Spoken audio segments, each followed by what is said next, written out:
মৃত্যুর বহু বছর পরও যেন থামেনি তার জাদু। নতুন এক সিনেমা বিশ্বজুড়ে এমন সাড়া ফেলেছে যে একের পর এক রেকর্ড ভেঙে ইতিহাসের পাতায় জায়গা করে নিয়েছে। বক্স অফিসে এই সাফল্য এখন আলোচনার কেন্দ্রবিন্দু।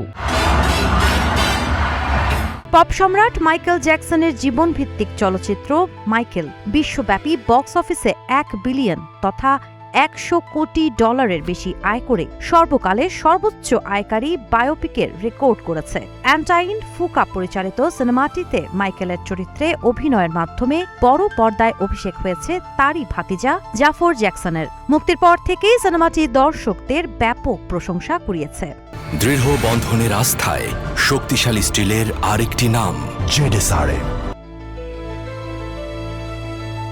$1 বিলিয়ন আয় করা এই সাফল্যের পথে মাইকেল আছে প্রথমে। বোহেমিয়ান র‍্যাপসোডির $911 মিলিয়ন আয় এবং পরে ওপেনহাইমারের $977 মিলিয়ন রেকর্ড ছাড়িয়ে যায়। এছাড়া এটি স্বাধীন স্টুডিওর নির্মিত ও পরিবেশিত প্রথম চলচ্চিত্র হিসেবে $1 বিলিয়ন আয় করার বিরল কৃতিত্ব ও অর্জন করেছে।